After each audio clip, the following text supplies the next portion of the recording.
everyone, and welcome to the Happiness Journey with Dr. Dan podcast, where every journey is worth living. My name is Dr. Dan, and I'm your host for today's episode. I'm a bilingual neurolinguistic programming and cognitive behavior psychotherapist specializing in anger management issues, both court-appointed and private, marriage counseling using the EFT method, dissociative disorders, narcissistic personality disorders, depression, anxiety, dream analysis, and also provide life, business, and retirement coaching support. I provide individual one-on-one sessions in both French or English, and also do group settings. If you need any assistance, reach out to DMB Therapy and Coaching Services at 301-325-1550, and website can be found at lifecoachdanamzlag.com. Today, I'm very excited to have for our third episode of season 21, a very special guest, author and fellow podcast all the way from Italy, Federica Bresson. And just like every of my past episode, I will leave it up to the guests to properly introduce themselves, as no one can do a better job. Federica, the floor is yours. Thank you. Thank you very much for having me.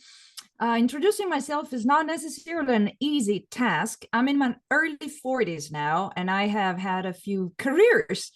I have a few careers behind my back, so I can tell you I've been a musician first, and then I was lucky enough to embark on a career in academia as a researcher for over a decade. I've worked as a journalist, and indeed, I'm an author because I published a novel last year, also in English and Dutch besides Italian. And I am a podcaster, a number of other things. But because we are here today, because of the topic, because of your podcast, I actually would like to introduce myself, if this makes sense, as someone who is embarked on a path of self-growth, full-time and intentionally, since COVID, basically, when my life changed like that of many others. If this were a job, which is not, I would say I'm someone fully invested in self-growth. Beautiful. Well, thank you so much for being here today. So tell us a little bit more, first of all, what is the title of your book? What prompted you to write this book? Was it written during the COVID? And was it about self-growth? So just explain that a little bit more to our listeners. Thank you for asking that, because it's not a book of self-growth, but indeed, the main character, who is a young woman who always talks in first person, as she goes through the adventures and whatever happens in the book, asks herself what are existential questions, and is interested in how to live better, how to navigate through this world. So it's very much a book that I have always refrained from calling like a love story, although there's friendship, there's love in the book. It's also very much existential. It was written in late 2021, January 2022, published in July 2022. And it reflects in part personal experiences, is by no means a journal. I would have published as such, as an autobiography. So just inspired by personal experiences that have been part of my journey of self-growth nonetheless. So the book, well, for short, like more concretely, the book is about a young woman who moves who settles in a area of Italy just outside of Rome, between Rome and Tuscany, called Tuscia. The name of the book is In the Heart of Tuscia, Tuscia being the name of this area, here spelled Tuscia. And as she learns to know the territory and the beautiful places, because it is a wonderful place, she does so in the company of this man who she meets, and that helps her kind of come out of her shell. She was probably a bit blocked in her life, and so they become friends, they grow closer, there is some romance, but we always just hear her voice, and it's always like she's reflecting upon things, she's telling the story that's just happened in the past, and she goes in and out of her memories. So she uses the past tense and the present tense. So bottom line, it's a journey, inner and outer, in the land of Tuscia, and all the way to the bottom of the heart of this woman. So wow, that's interesting. So that prompted you to write this type of book as a narrative, kind of like you explain a story from a third eye perspective at the same time, or is it you, the narrative, explaining the story of that girl? Well, I came to believe that every author just has their own style and their own talent. I'm not someone who easily writes like science fiction or comes up with whole worlds. There are some people who do that. I'm so impressed. Yes. My thing is what has always come easy to me or natural is this first person perspective. So that means that I can put myself in the shoes of a nun or of a prostitute, Okay. but I will always have the first person perspective. It's a limit, but it's a talent. It is what it is, right? That's true. And so um, that is the voice speaking. So that's why it's so easy to imagine that there's a huge overlap with me because I'm a woman and I moved to the land of Tusha, and fair enough. But again, it's a story. That's what it is. Even to call it novel is too much. Novel for me is Madame Bovary or Crime and Punishment, the serious stuff. It's actually even a light read. It's a thin book. So to me, this is a modern day story, indeed written in the first person. So how much of that book is your own personal story? If let's say we would say in 100% mark, would you say it's 50% your story and 50% was more fiction? Or was it just basically integrating what you experienced, but not exactly what you went through that you put into that story?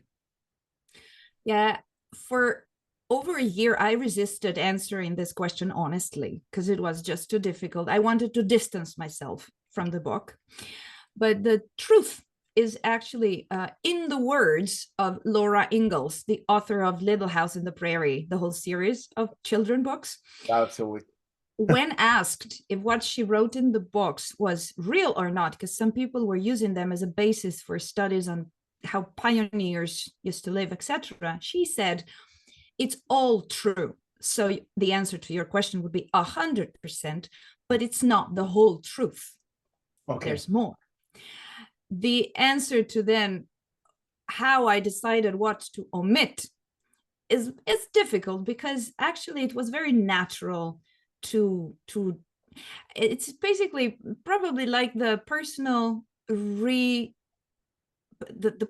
elaboration that you have out of an experience.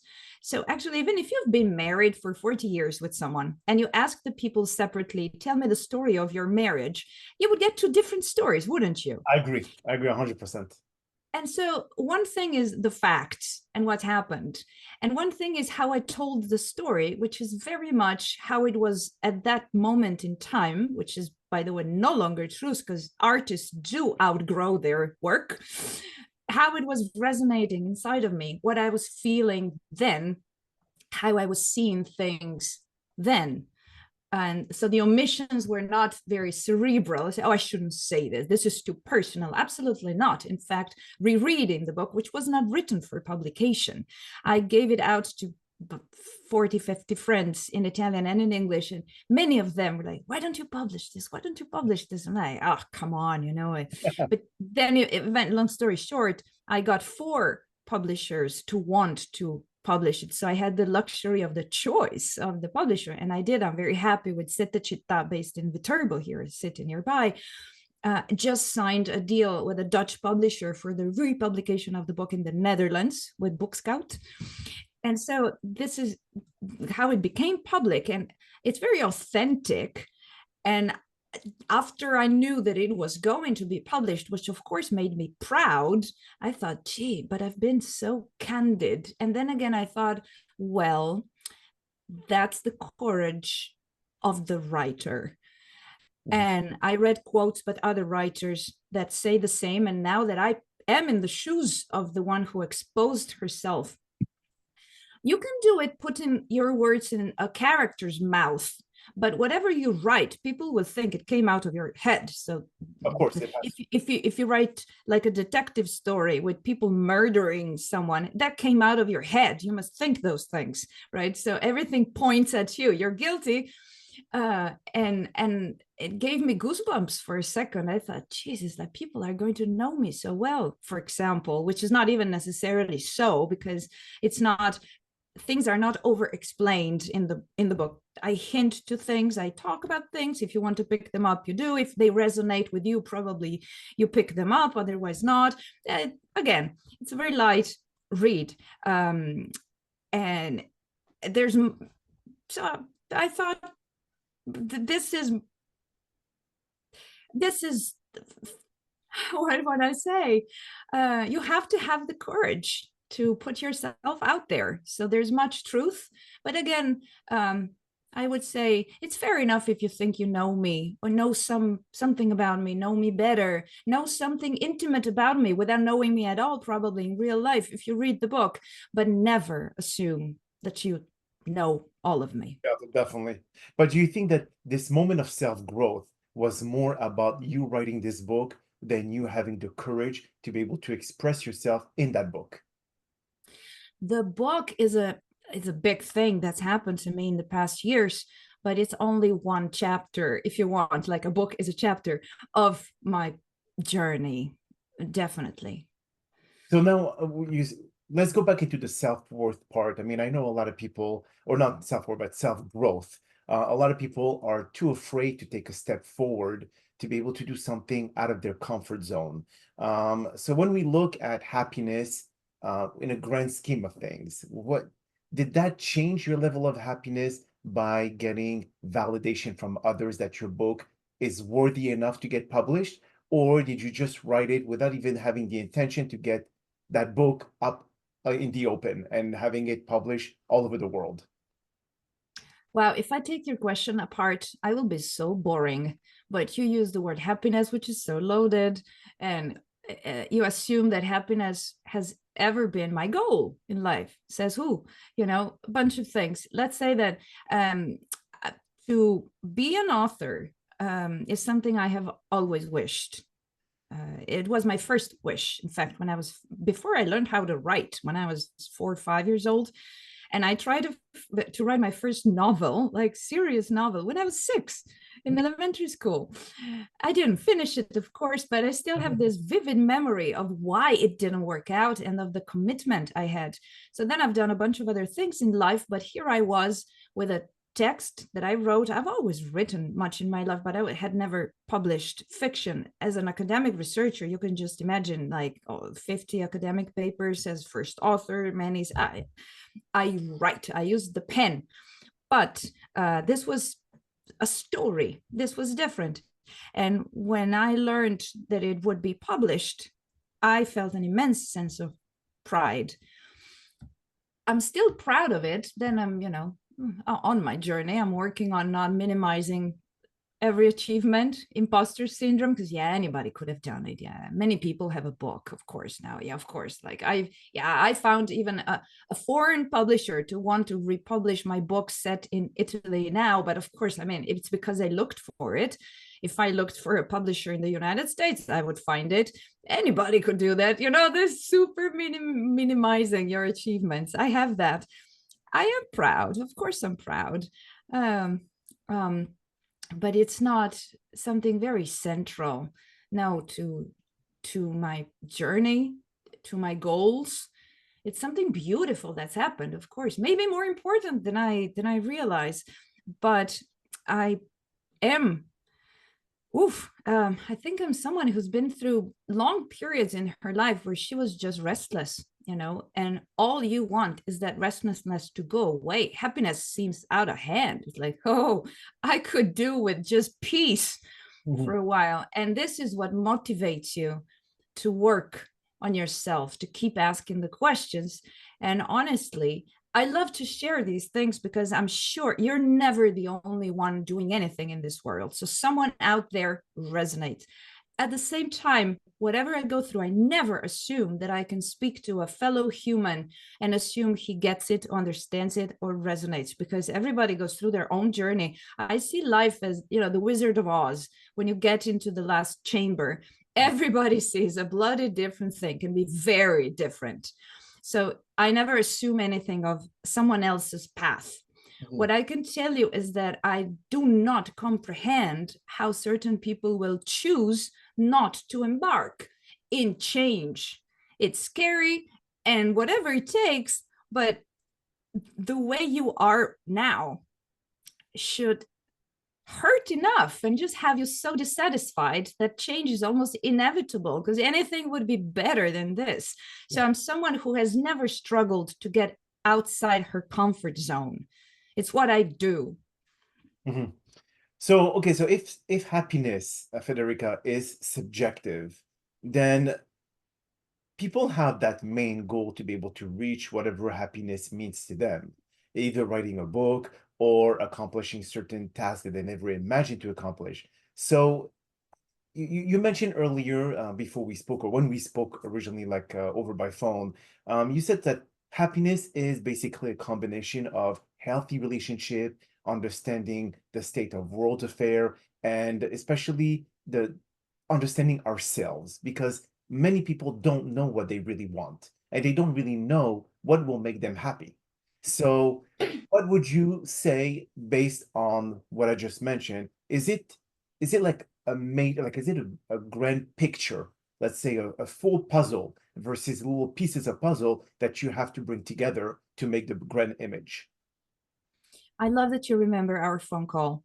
I took notes and I've kept them. This was months ago, Yeah. actually. My own life has changed so much in these months, but I still have my notes here just in front of me because I had given some thought what I can come and tell on this podcast that would be meaningful. And I remember approaching the concept of happiness from two viewpoints.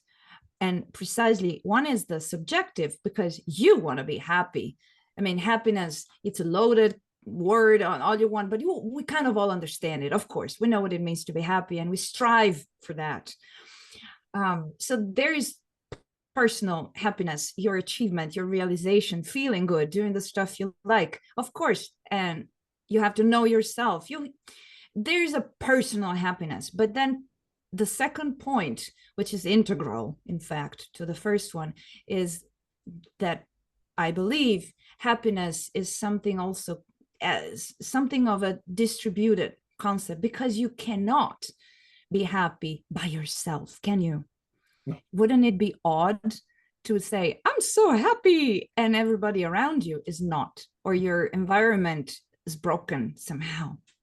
So, this is why I say I can call myself happy, or in reverse, the type of happy that I should pursue is something that already in my initial vision will include the people around me, my environment, my house, my work, all of these things, because the total sum of all of this will be able to say, I am happy.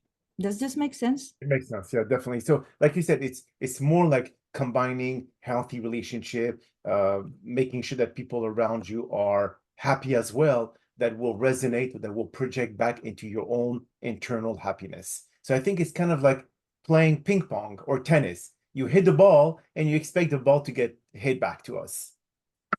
Absolutely. I mean, absolutely.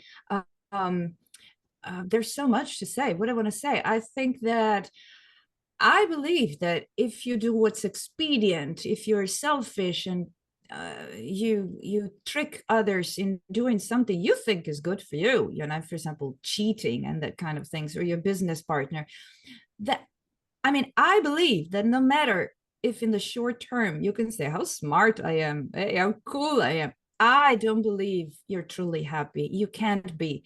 People who hurt people are not happy. When you see someone intentionally, and even not so much intentionally, clumsily, out of ignorance, out of being underdeveloped, hurt other people, disrespect other people, they don't have happiness inside of them. In fact, I believe, regardless of whether you see it as a subjective thing or a collective thing, that the best indicator of someone's happiness, state of joy inside and contentment, is how generous they are with others, how kind they are with others. And if they wake up rested and in a good mood, but it's just how they are kind to others. That's, in fact, the indicator and the measure of their own happiness.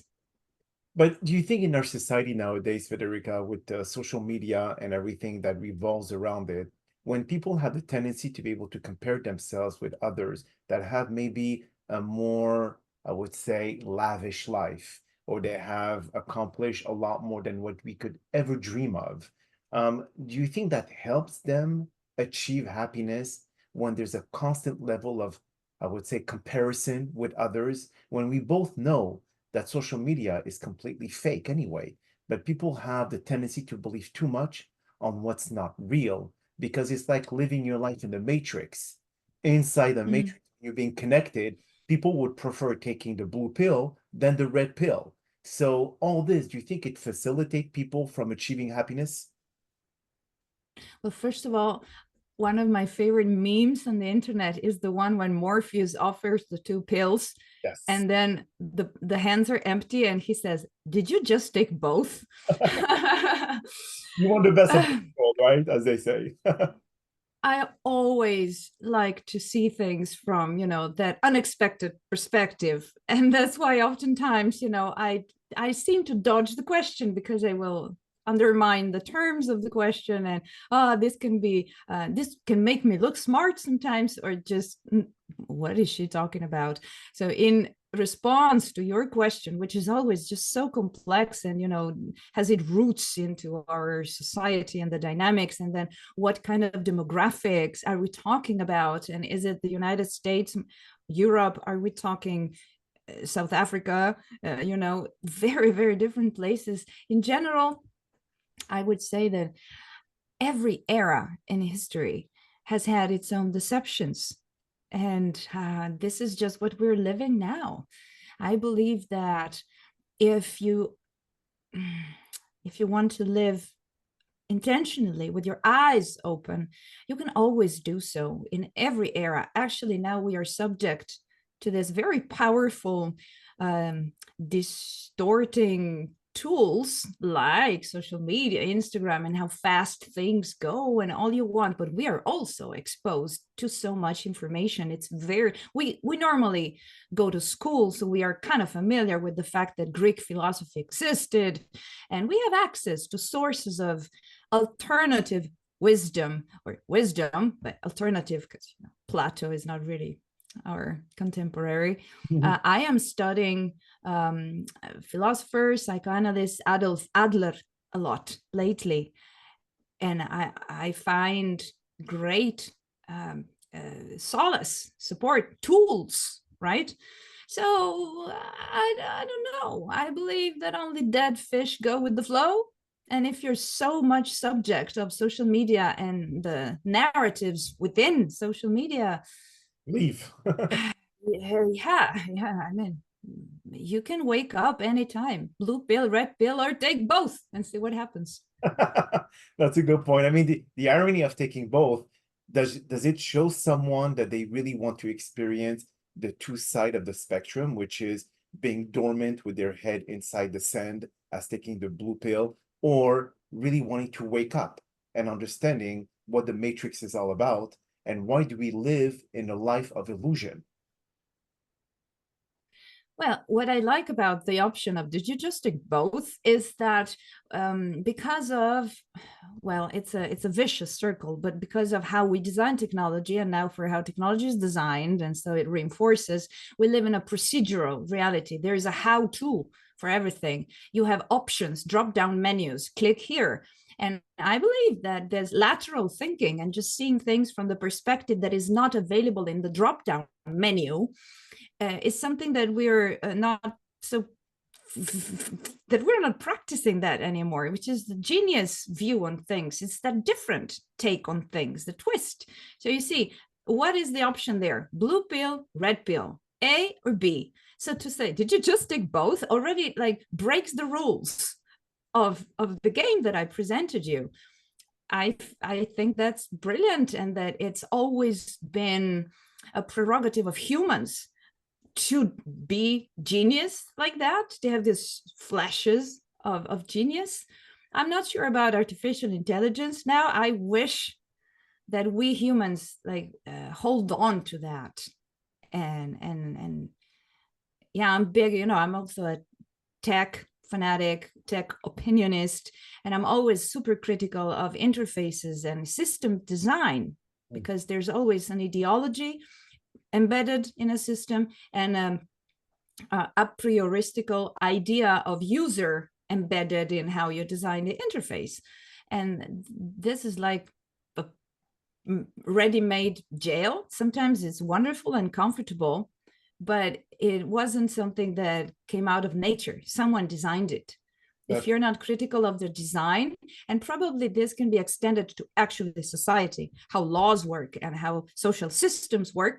If you're not critical of the design, because those things arose from somewhere, they're not like a flower in nature, then you will just assume this is just what it is, and you will be a slave of those who designed the system and hide behind the objectivity of, oh, it just happened.